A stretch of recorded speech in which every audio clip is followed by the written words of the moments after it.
출애굽기 4장 1절부터 4장 1절부터 4절.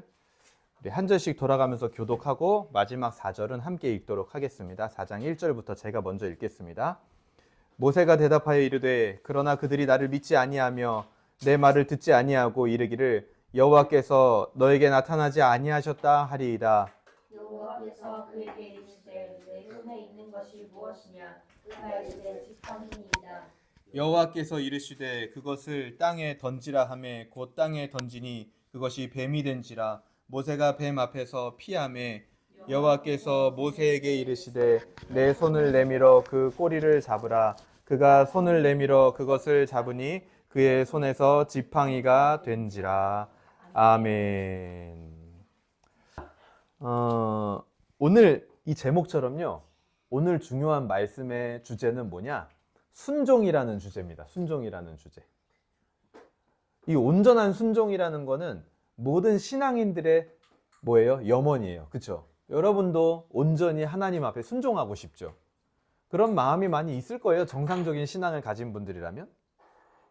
근데 순종이라는 거는 신앙뿐만 아니라 우리가 살아가는 세상에서도요, 굉장히 중요한 요소인 것 같아요. 제가 생각을 해보니까. 기본적으로 인간은요, 순종적인 사람을 좋아합니다.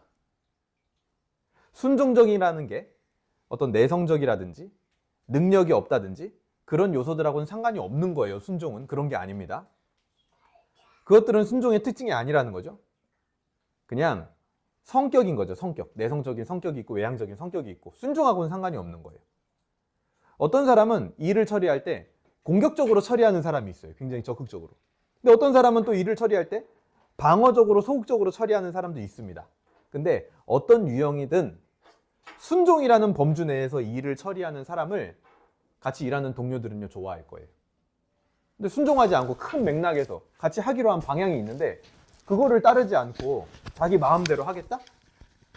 그 사람은 공격적으로 하든 방어적으로 하든 동료들이 좋아하지 않을 겁니다. 누구에게도 사랑받지 못할 거예요. 신앙에 있어서도 순종은 굉장히 중요합니다.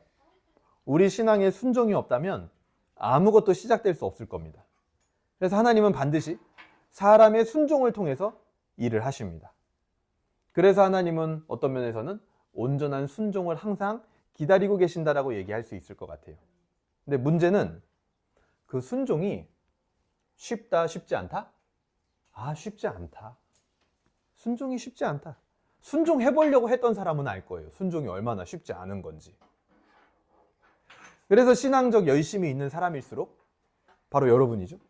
여러분 신앙적 열심이 있는 사람일수록 순종하기 위해서 여러 가지 시도를 굉장히 많이 합니다. 이런 장치도 마련해보고 막 저렇게도 해보고 이렇게도 해보고 이렇게도 해보고 막.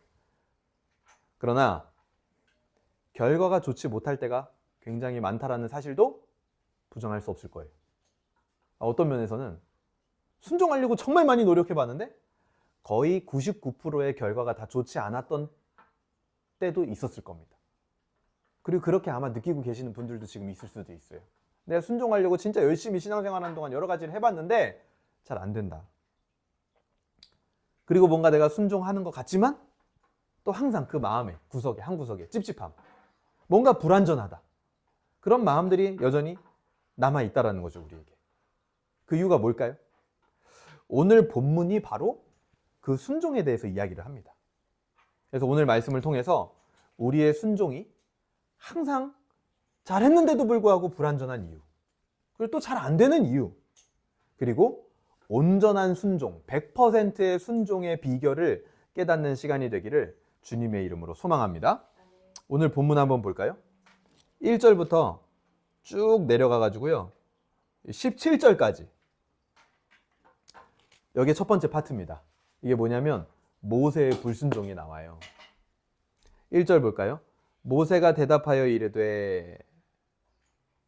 이 전까지도 지금 하나님이 불타는 떨기나무에서 모세에게 임재하시고 모세에게 사명을 주시면서 모세를 지금 부르는 장면이 계속 나왔는데 모세가요, 지금 이미 벌써 여러 번 거절했어요. 하나님 앞에. 나 못하겠다.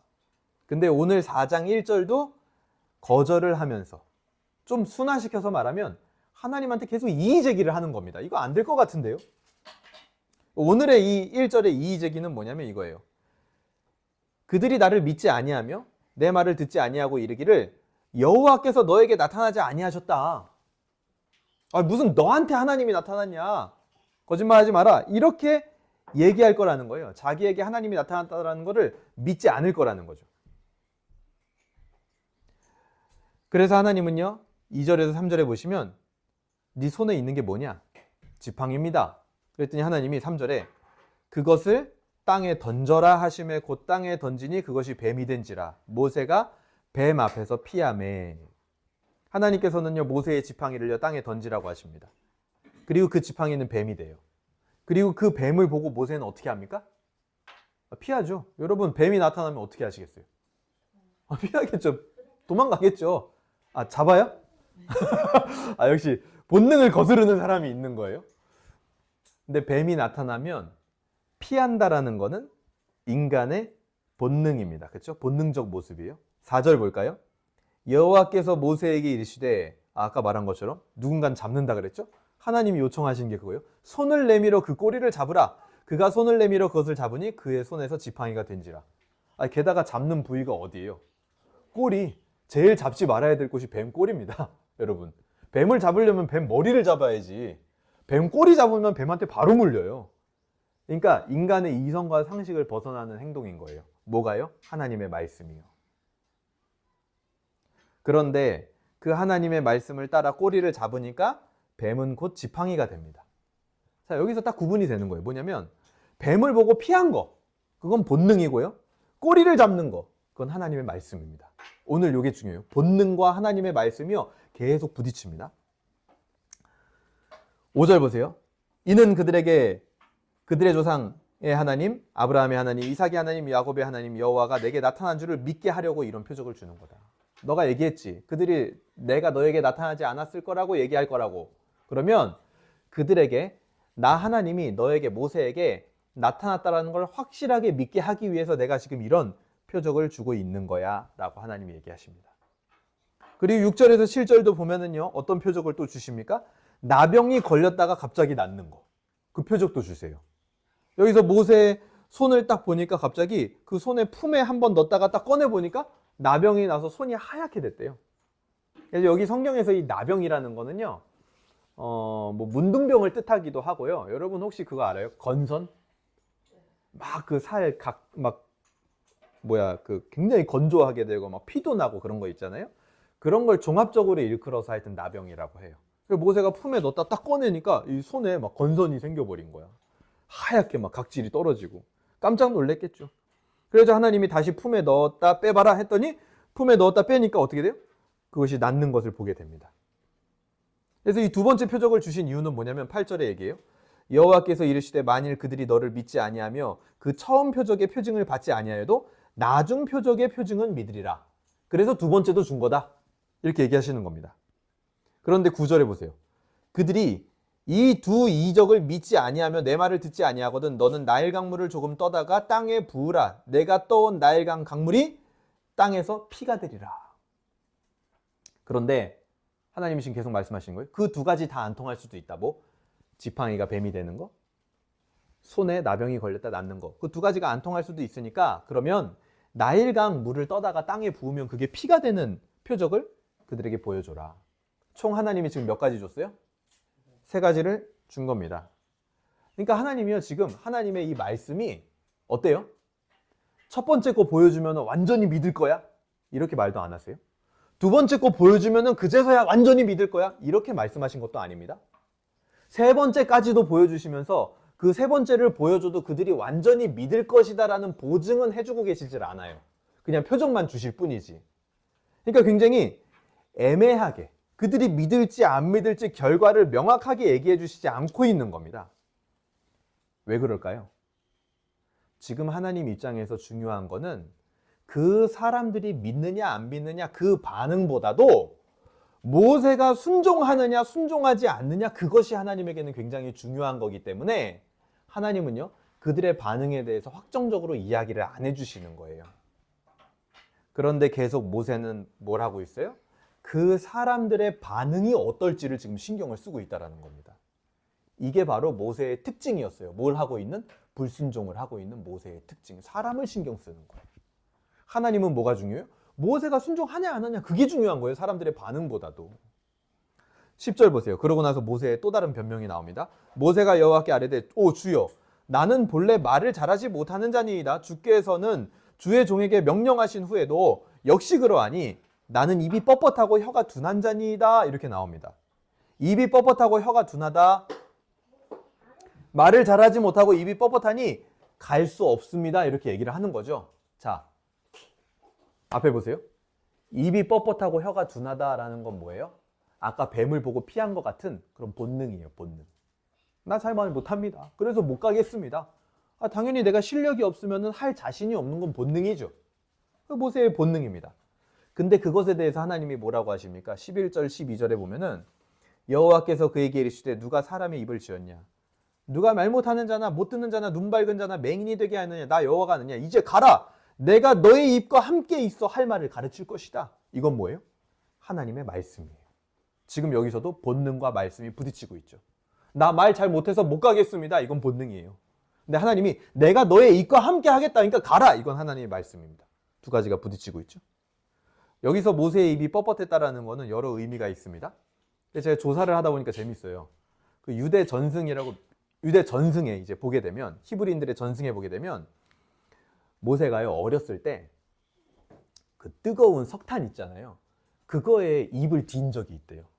그래가지고 실제로 모세가 혓바닥이랑 이 입술에 굉장히 큰 화상을 입어가지고 거의 우리가 봤을 땐 장애라고 할 수 있을 정도의 수준의 언어 기관에 문제가 있었다라는 전승의 기록이 있습니다. 그러니까 그대로 본다면 그게 뭐 진리는 아니지만 그 배경에 의한다면 진짜 모세가 나는 입이 뻣뻣하고 혀가 둔하다라는 말이 일리가 있는 말인 거예요. 왜냐면 사람이 가서 말하는데 막 이렇게 말을 하면은 자기도 자신이 없을 거 아니에요.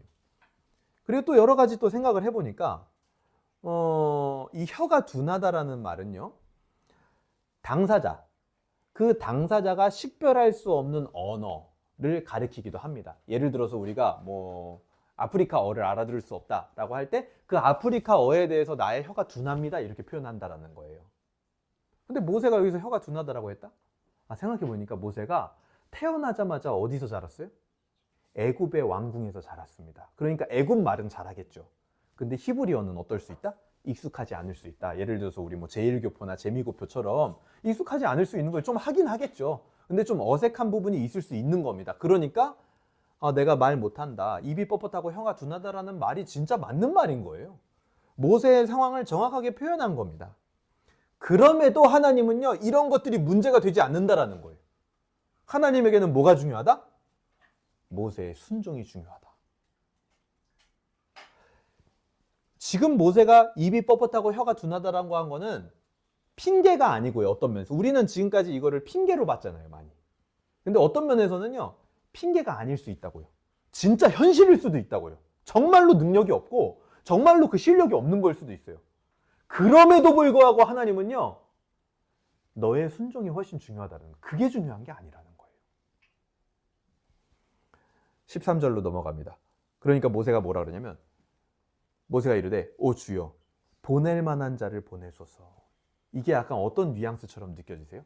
지금 이거예요. 계속 하나님하고 모세 사이에 지금 왔다 갔다 하는 말이 뭐냐면 모세는 이의제기 변명을 하고 하나님은요 괜찮다. 내가 너랑 함께한다. 내가 함께하는 게 중요하다. 이렇게 얘기하니까 모세가 마지막 전공을 찔러요. 뭐라 그러냐?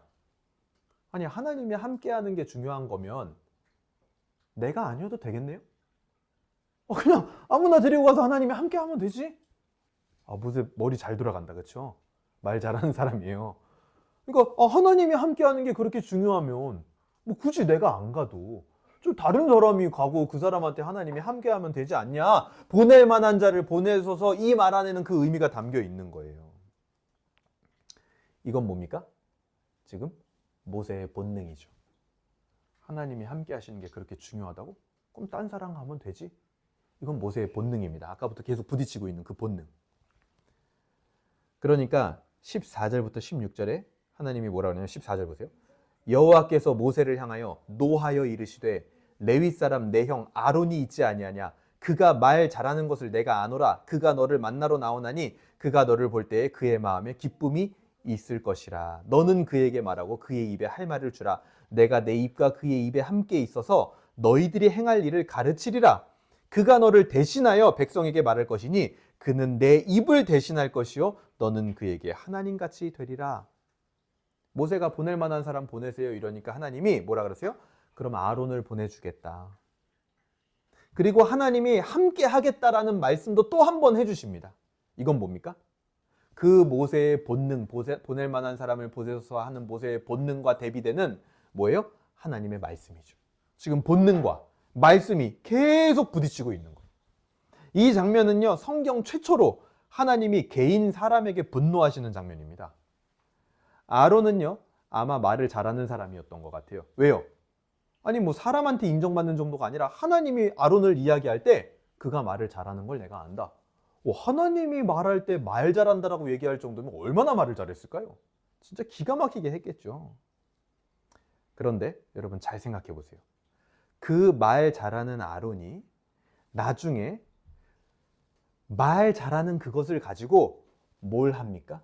시내산 밑에서 금송아지 우상을 만드는데 기가 막힌 말로 그 금송아지 우상을 만들어낸다라는 말이에요. 만약에 모세가 말 잘하고 모세의 능력이 중요한 것이었다면 모세를요 40살에 부르면 딱 좋아요. 애굽의 왕궁에서 40년 교육받은 모세. 그 모세는요 사도행전 7장 22절에 보면 뭐라고 나오냐면 그가 일하는 것과 말하는 것에 매우 능하였다 이렇게 나와요. 그때는요 모세의 능력치의 전성기였던 때예요. 그게 중요한 거면 그때 부르면 돼요 하나님이. 근데 이미 또 40년이 지난 80이 된 모세를 부르신다? 하나님에게는 그런 것들이 필요하지 않다라는 거예요. 하나님에게는 무엇이 필요하고 누가 필요합니까? 바로 순종하는 자가 절실히 필요하다라는 겁니다. 그래서 말 잘하는 자가 아닌 그 말 잘하는 아론을 모세보다 더 위에 두지 않고 결국에는 순종하게 될 이 모세를 아론 위에 두도록 하나님이 관계 설정을 확실하게 하죠. 뭐라 그래요? 네가 그에게 하나님같이 될 것이다. 능력치 있는 사람을 위에 두지 않는다라는 겁니다. 하나님이 기대하고 계시는 것은 모세의 순종이라는 거예요. 그런데 계속 모세의 본능과 하나님의 말씀이 지금 어떻게 하고 있어요? 부딪히고 있죠. 모세는 여전히 자기 감정, 자기 의지, 자기 판단이 더 중요한 거예요. 그렇기 때문에 정작 순종은 못하고 있다라는 안타까운 모습이 지금 여기에 나오고 있는 겁니다. 그리고 두 번째 단락은 18절부터 23절입니다. 여기서는요, 갑자기 모세가 이제 애굽으로 갈 준비를 해요. 그 전 상황까지 딱 나오고. 왜 그럴까요? 변명할 말이 이제 떨어진 걸까요? 아니면 뭔가 순종하기로 마음을 먹은 걸까요? 이 뒤에 이제 보면 나오는데 18절 보세요. 모세가 그의 장인 이드로에게로 돌아가서 그에게 이르되 내가 애굽에 있는 내 형제들에게로 돌아가서 그들이 아직 살아있는지 알아보려 하오니 나로 가게 하소서. 이드로가 모세에게 평안히 가라. 근데 여기 지금 이 모세가요 이드로에게 지금 정직하게 말 안 하죠. 자기가 왜 가는지. 약간 좀 둘러댔죠. 그러니까 지금 애굽으로 가기로 마음을 먹은 것 같긴 해요. 그러니까 변명이 떨어진 거야 이제. 그러니까 애굽으로 가려고 마음은 먹은 것 같아. 근데 하지만 아직 여전히 온전한 순종은 아닌 거예요. 그런데 이드로가요 그냥 수월하게 허락합니다. 그러니까 뭘 알 수 있어요 여기서. 하나님의 명령에 순종하는데 아무 지장이 없다라는 거예요 지금 모세에게. 오직 지장이 있다라면 그건 뭐냐? 모세 자신입니다. 모세 자신이 하나님의 명령에 순종하는데 가장 큰 걸림돌이에요. 19절 보세요. 여호와께서 미디안에서 모세에게 이르시되 애굽으로 돌아가라. 내 목숨을 노리던 자가 다 죽었느니라. 심지어 하나님은요 애굽의 상황까지도 다 조절하고 계십니다. 모세가 순종할 수 있도록. 20절 보세요. 모세가 그의 아내와 그의 아들들을 나귀에 태우고 애굽으로 돌아가는데 모세가 하나님의 지팡이를 손에 잡았더라. 드디어 모세의 발걸음이 떨어집니다. 근데 그때 모세가 손에 쥔 것은 뭐예요? 하나님의 지팡이 단 한 가지 가지고 애굽으로 가는 거예요. 21절. 여호와께서 모세에게 이르되 내가 애굽으로 돌아가거든 내가 내 손에 준 이적을 바로 앞에서 다 행하라. 그러나 내가 그의 마음을 완악하게 한즉 그가 백성을 보내주지 아니할 것이다. 이렇게 얘기를 해주시죠. 모세가 순종해서 가지만, 하나님의 지팡이를 의지해서 가지만 상황은 쉽지 않을 거라는 겁니다. 그런데 재밌는 건 여기서 오히려 모세는 아무 말을 안 해요. 이전까지 이의 제기하고 막 변명하던 그 모세 어디 간 거예요? 여기서 이렇게 말해볼 수 있지 않아요? 아니, 바로의 마음을 완악하게 해가지고 안 보내줄 거면은 나를 왜 보내 지금? 뭐 상황을 좀 해결하고 보내든지. 뭐 이의 제기하고 변명할 게 여긴 더 많잖아요. 근데 오히려 여기서는 별 말이 없다라는 거예요. 왜 바로의 마음을 완악하게 하십니까? 그럴 거면 왜 지금 보내는 겁니까? 물어볼 수 있을 것 같은데 조용해요. 그리고 또 하나님도 좀 굉장히 독특한 분이죠. 이런 얘기를 왜 해주가? 도대체 지금 상황에서? 마음의 준비 단단하게 해라? 뭐 이런 의미일까요? 하나님은요 지금 모세를 온전한 순종으로 계속 몰아붙이고 계시는 거예요. 자 보세요. 모세의 부르심과 사명에 직접적인 성공이 보이지 않을 거다. 바로는 그렇게 쉽게 보내주지 않을 거야. 이 말씀을 하시면서 너의 사명에 직접적인 성공이 보이지 않더라도 나를 신뢰하고 너 온전히 순종할 수 있냐? 결과보다 순종에 집중할 수 있냐? 그거를 하나님이 보시고 질문하지는 않으셨지만 그거를 모세에게 은근히 물어보고 있는 거예요. 야, 가도 너 사명 그 보장 안 돼 있어. 너 지금 애국 가는데 보장 안 돼 있어. 그래도 너 나를 신뢰하면서 순종할 수 있니? 이거를 돌려서 이야기하고 있는 겁니다. 이 얘기를 해주시는 이유가 그거예요. 22절 보세요. 너는 바로에게 이르기를 여호와의 말씀에 이스라엘은 내 아들 내 장자라. 내가 내게 이르기를 내 아들을 보내주어 나를 섬기게 하라 하여도 내가 보내주기를 거절하니 내가 내 아들 내 장자를 죽이리라 하셨다 하라 하시니라. 바로에게 가서 해야 될 말을 하나님이 말씀해 주시는 거죠. 네가 이스라엘 백성들을 안 보내주니까 하나님이 너의 아들, 너의 장자를 죽일 것이다. 이 얘기를 가서 하라는 거예요. 자, 여기서도 이 장면에서도요. 본능과 하나님의 말씀의 충돌이 보여집니다. 뭐예요? 바로의 마음이 완악해지고 바로가 이스라엘 백성들을 보내주지 않는 거, 그거는 바로의 본능이죠. 그런데 이스라엘 백성들을 내보내라, 이거는 하나님의 말씀입니다. 그 두 가지가 충돌되기 때문에 사람은 하나님에게 순종할 수가 없는 거예요, 결국에는. 모세도 그랬고 바로도 그랬습니다. 계속해서 본능과 말씀에 대한 순종이 부딪히는 거죠. 그것은 비단 바로와 모세뿐만이 아니에요. 우리에게도 그렇습니다. 우리에게도. 앞에 집중하세요. 우리의 본능과 순종의 부딪힘 가운데 우리는 무엇을 택하고 있습니까?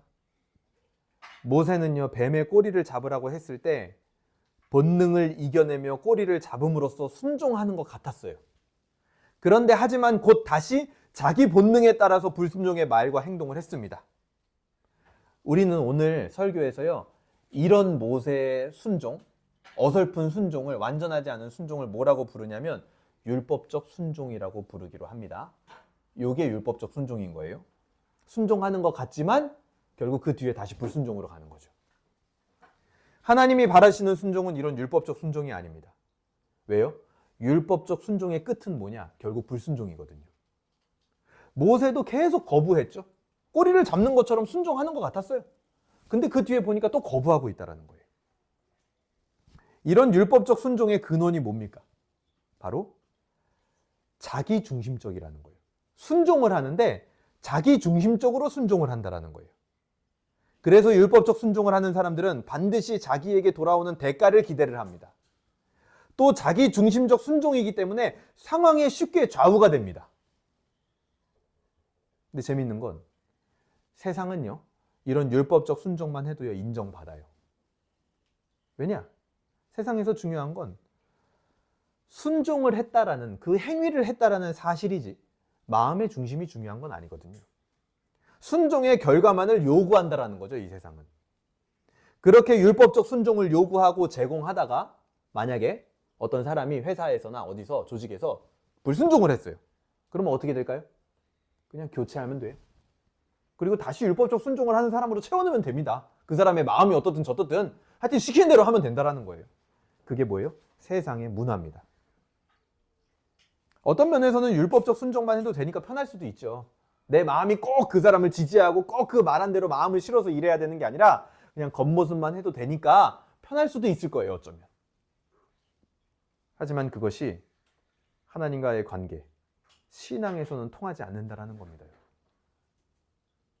그런데 문제는 뭐냐? 우리가 그런 율법적 순종에 너무나 익숙해져 있다라는 거예요. 세상이 그렇기 때문에. 그래서 나도 모르게 율법적 순종에 물들어 있는 경우가 너무나 많이 있습니다. 그래서 결국 하나님 앞에서도 율법적 순종을 하게 된다라는 거예요. 바리새인들은요, 누구보다도 순종하는 것 같아 보이는 사람들이었다니까요. 하지만 그들의 율법적 순종은 예수님께 외식하는 자다라는 평가를 들었습니다. 그리고 결국 예수님을 거부하는 불순종의 길을 가게 됐다라는 말이에요. 우리는 어떻습니까? 여러분, 오늘 자기 스스로를 한번 생각해 보세요. 어떤 순종의 형태를 취하고 있습니까, 우리는? 순종의 형태를 취하고 있긴 하지만 자기중심적인 순종의 모습은 없었습니까?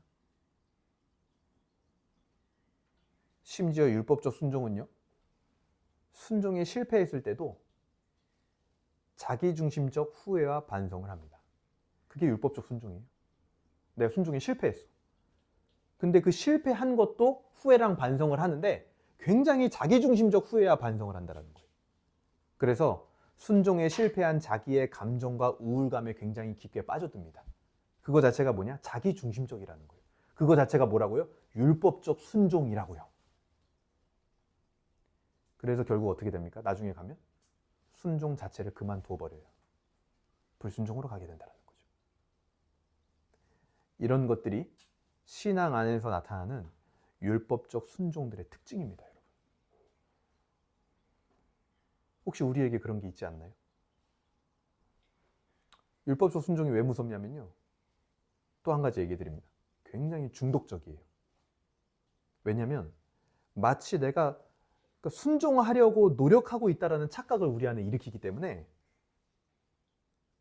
그래서 다른 사람들에게도 종착점 없는 경주를 하도록 만들어버려요. 똑같이 율법적 순종하게 만들어버립니다. 그리고 내가 순종하고 있다는 착각을 일으키기 때문에 중독적이라는 거예요. 그래, 나는 순종하고 있어 그래도.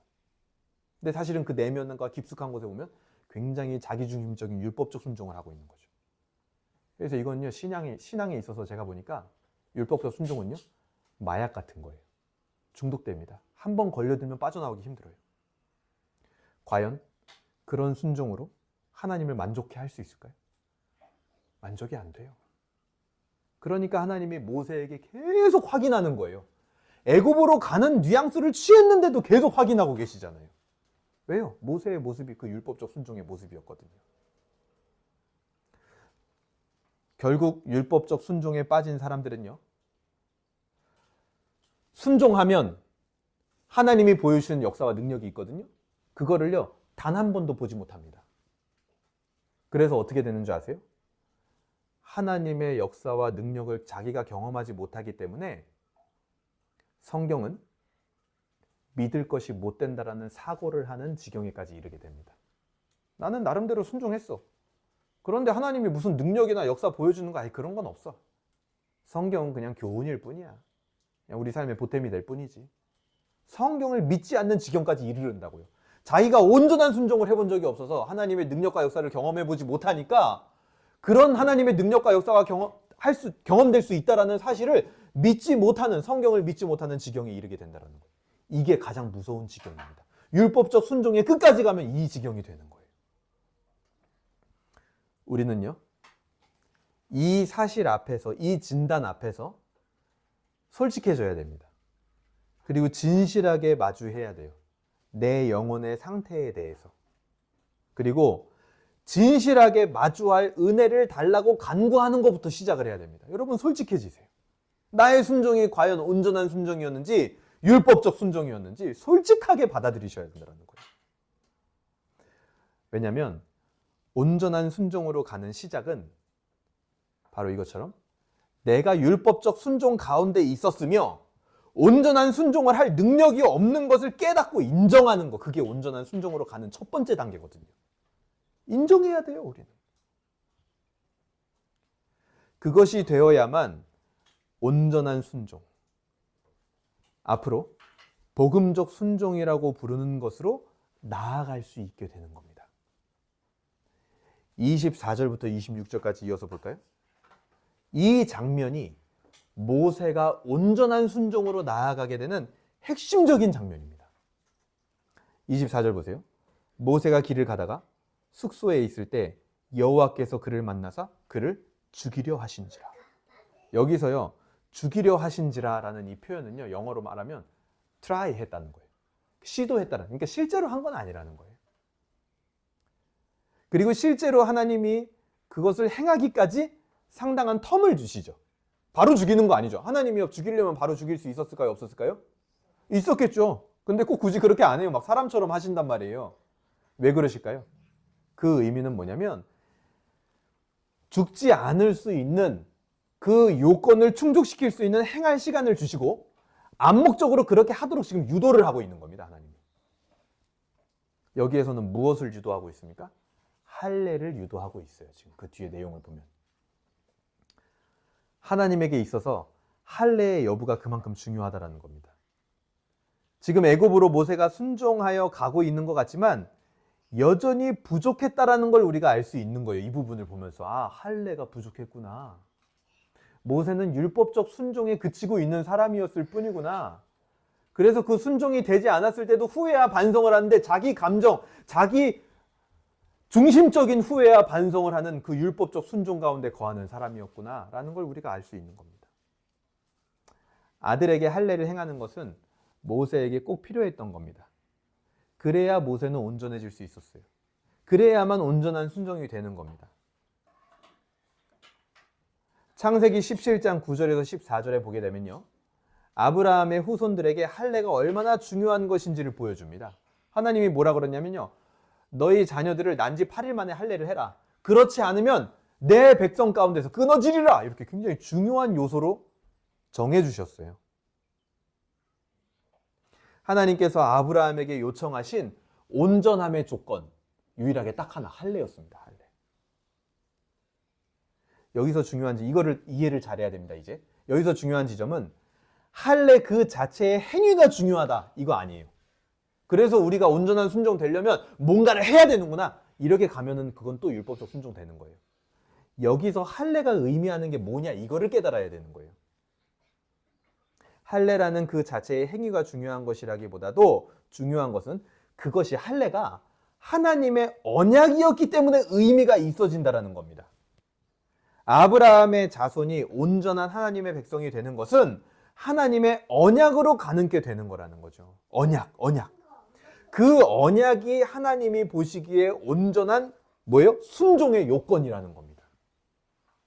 그리고 이 24절에서 26절 이 장면은요, 이후에 나오게 되는 유월절 사건과도 굉장히 깊은 연관이 있어요. 우리 출애굽 10가지 재앙의 마지막 사건이 장자 죽음의 재앙이잖아요. 근데 그때 이스라엘의 장자가 어떻게 죽지 않게 합니까?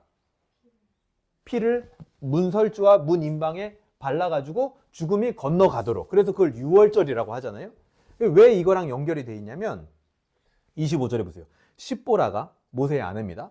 돌칼을 가져다가 그의 아들의 포피를 베어서 이게 뭐예요? 할례를 행하는 거죠. 급하게. 그리고 그의 발에 갖다 대면서 이르되 당신은 참으로 내게 피난편이로다 이렇게 나오죠. 근데 여기서 포피를 베어서 발 아래 갖다 대었다 이렇게 나오죠. 여기서 이 갖다 대다라는 단어가 뭐랑 똑같냐면요, 유월절 어린 양의 피를 문설주와 문 임방에 뿌려라 라고 할 때 그 뿌려라라는 단어랑 똑같은 단어입니다. 오늘 본문에서도 그 피를 갖다 대어서 모세가 산 것처럼 유월절에도 이스라엘 백성들은 어린 양의 피를 뿌려서 살게 된다는 거예요. 이건 역시 뭐예요? 그 피 자체가 능력이 있는 게 아니에요, 여러분. 그것이 하나님의 언약이었기 때문에 의미가 있어지는 겁니다. 행위를 강조하는 게 아니라고요. 하나님의 언약이 얼마나 능력이 있는 것이며 하나님의 언약이 온전한 순종의 유일한 조건이다라는 것을 지금 밝혀주고 있는 거예요. 언약이 아니고서는 온전한 순종의 요건은 충족되지 않습니다. 그렇기 때문에 우리에게 이제 가장 시급해진 게 뭡니까, 여러분?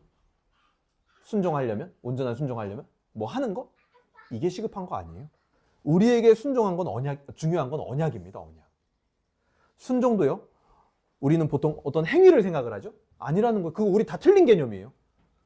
순종도 어떤 행위가 아니라 언약이라는 것으로 포커스를 조정해야 된다는 거죠. 그래야 온전한 순종 될 수 있다는 거예요. 우리 0점 조정 다시 해야 됩니다. 신앙에 있어서. 모세가 지금까지 제기했던 이의들은요, 모두 일리가 있었습니다. 그렇기 때문에 하나님의 말씀에 순종한다라는 것은 인간의 이성으로 이해할 수 없는 그런 율법적 순종으로는 전혀 불가능한 것이었다라는 거예요. 오직 언약으로 온전한 순종을 할 수 있게 됩니다. 할례와 핏부림 같이 우리 몸에요, 순종이라는 게 그냥 새겨져야지만 온전한 순종이 되는 거예요. 그 새겨지지도 않았는데 내가 어떤 행동을 한다고 온전한 순종, 하나님의 만족이 되는 게 아니라는 거죠. 위로 잠깐 가볼게요.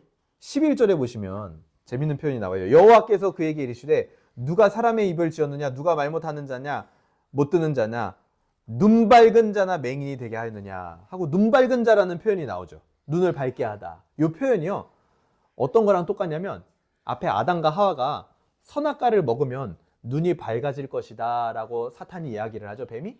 그 표현하고 똑같습니다. 여러분 생각해 보세요. 선악과를 먹는 행위가 사람의 눈을 밝게 해서 하나님을 만족해 하는 순종을 이끌어냈나요? 선악과를 먹는 행위가? 그걸 이끌어냈어요? 아니요, 이끌어내지 못했습니다. 결국 불순종의 죄를 가져올 뿐이었죠. 또 이 눈이 밝다라는 표현이 사용된 곳이 있는데요. 창세기 이제 12장 이후에 보게 되면 사라의 종이었던 하갈, 여러분 기억나세요?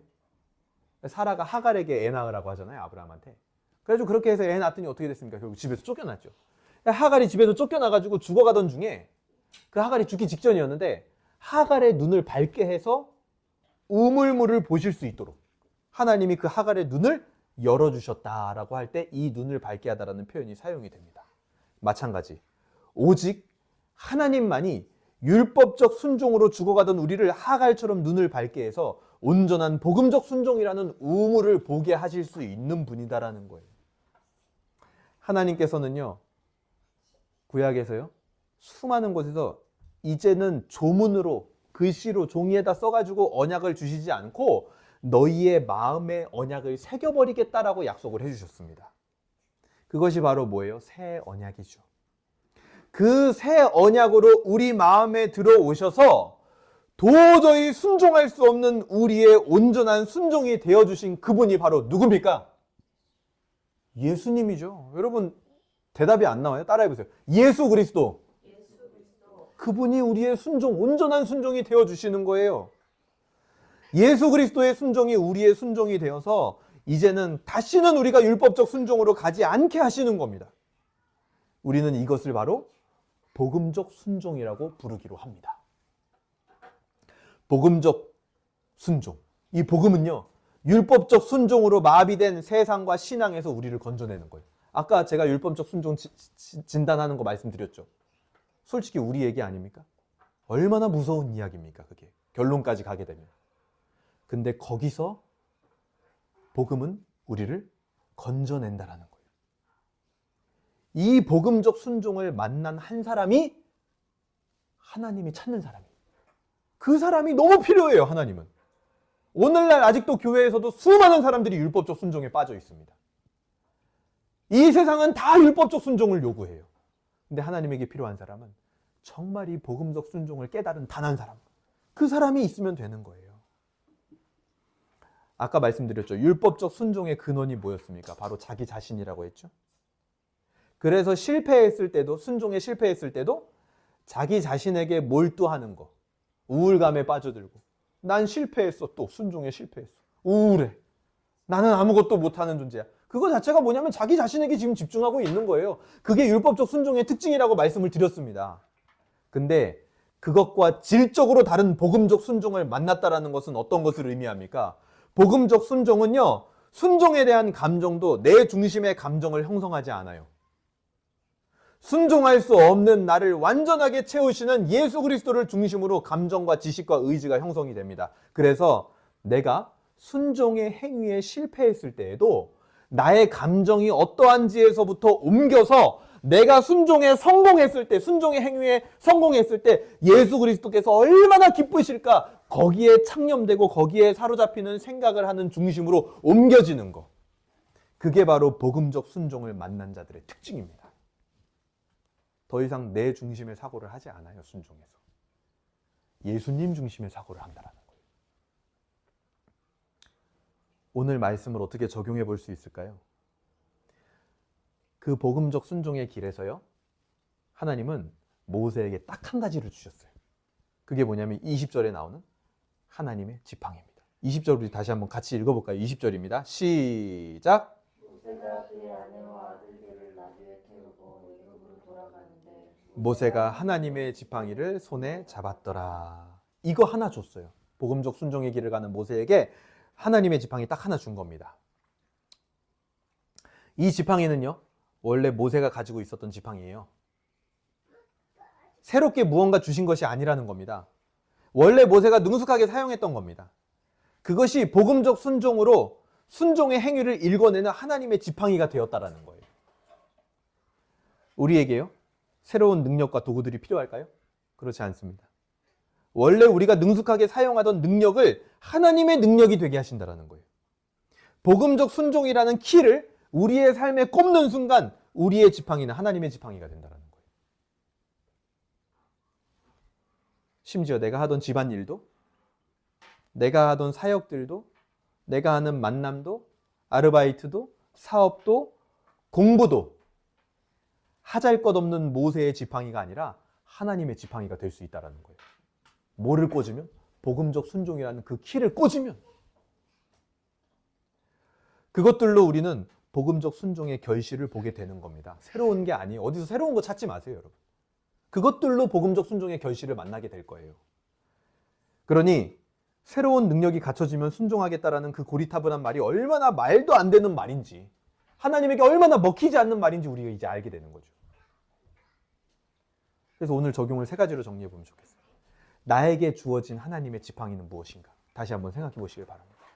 두 번째는 내가 복음적 순종으로 가지 못하게 하는 지극히 자기중심의 율법적 순종의 모습들은 나에게 없었는지 한 주 동안 돌아보셨으면 좋겠습니다.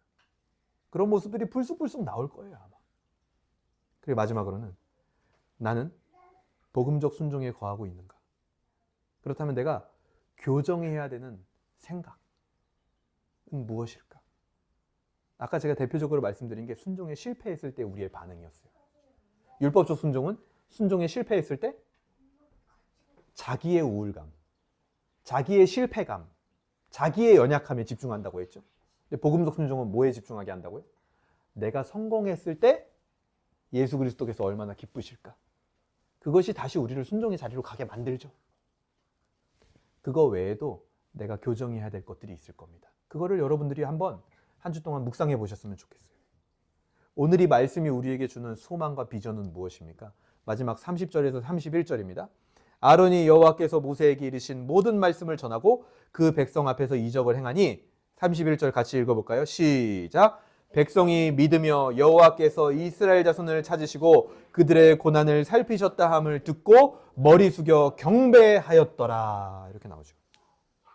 모세의 복음적 순종은 이스라엘 백성들과 하나님과의 관계와 직결되어 있었어요. 앞에 보세요. 모세의 복음적 순종은 이스라엘 백성들과 하나님하고의 관계에 직결되어 있었다고요. 이스라엘 백성과 하나님이 관계가 회복되는데 모세의 복음적 순종이 필요했던 거예요. 그게 오늘 우리에게 주는 소망과 비전입니다. 뭐예요?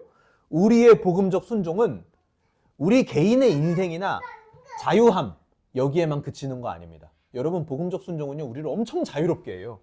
율법적 순종은 우리를 얽맵니다. 맨날 뭘 해야 돼? 순종해야 돼. 복음 순종은 그렇지 않아요. 왜요? 예수님의 순종이 내 순종이 됐거든요. 그러니까 얼마나 자유합니까? 막말로요, 우리에게 하나님이 더 이상 어떤 율법적 요구를 하지 않으신다라는 거예요. 그냥 그 복음적 순종 안에 거하기를 원하신다라는 거예요. 얼마나 자유합니까? 근데 거기에만 그치지 않는다라는 거예요. 우리의 복음적 순종이. 우리의 자유함을 주고 우리 인생에서 하나님의 역사를 만나는 거에만 그치지 않고 우리를 부르시고 우리를 보내서 세워가실 하나님의 나라와 나의 복음적 순종이 연결되어 있다는 겁니다. 그게 오늘 본문이 보여주는 우리의 비전이에요. 소망이에요. 바로 교회를 세워가고 영혼을 세워가는 거죠. 그 영혼이 세워지는 게 내가 복음적 순종하는 거랑 영적인 세계에 연결이 돼 있다는 사실을 여러분 믿으시길 바랍니다. 그 원리를 깨달아야 돼요. 오늘 모세가 복음적 순종에 거하니 이스라엘 백성과 하나님 사이에 경배가 일어난 것처럼요. 관계가 회복된 것처럼. 웨스트민스터 신앙고백서 7장 하나님의 언약이라는 장이 있거든요. 거기 1항에 보시면요. 이렇게 나와요. 하나님과 피조물 사이의 간격은 너무나 크기 때문에 이성적인 피조물이 마땅히 하나님을 그들의 창조주로 순종해야 됐는데도 불구하고, 그러니까 피조물이 이성적이라면 당연히 자기를 창조한 하나님에게 순종해야죠. 그게 마땅한 거죠. 그런데도 그들은 하나님에게서 무슨 축복이나 상급을 얻어낼 수가 없었다. 이 말은 뭐예요? 순종할 수 없었다라는 거예요. 온전한 순종을 할 수 없었다라는 거예요. 해봤자 율법적 순종이었다라는 거죠. 그러니까 상급을 얻어낼 수가 없는 거예요. 역사와 능력을 볼 수 없는 겁니다. 그래서 어떻게 되냐? 오직 하나님 편에서 자원하여 베풀어 주시는 은혜로서만 가능하게 됐다. 뭐가요? 축복과 상급을 얻어내는 온전한 순종, 복음적 순종이에요. 그런데 그 은혜를 하나님께서 언약을 수단으로 하여 나타내시기를 기뻐하셨다. 그 은혜를 이제 우리의 삶에 나타내는데 어떻게 나타낸다고요? 언약이라는 수단으로 나타내시기를 기뻐하셨대요. 그 언약의 정점이 바로 무엇입니까? 예수 그리스도. 예수님이 그 언약 그 자체시죠. 그래서 예수님으로 복음적 순종이 완성되는 거예요. 그래서 우리의 순종은 이퀄 예수님입니다. 우리의 순종은 예수님이에요. 말씀을 정리합니다. 하나님의 지팡이를 든 모세는요, 바로와 이스라엘 앞에서 하나님처럼 됩니다. 한낱 양치기가 어느 날 복음적 순종을 만나 하나님의 지팡이를 손에 쥐는 순간 그렇게 된다라는 것이 복음적 순종 위에 임하시는 성령의 역사인 거예요, 여러분. 이거를 믿으시길 바랍니다. 이 성경은요, 사실이에요, 여러분. 여러분 안에도 임하실 수 있는 일입니다. 갈라디아서 5장 24절부터 25절에 보게 되면요. 우리 한번 찾아볼까요? 갈라디아서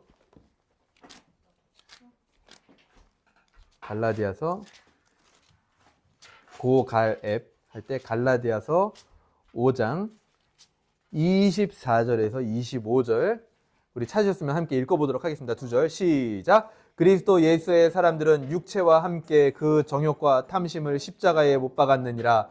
만일 우리가 성령으로 살면 또한 성령으로 행할지니.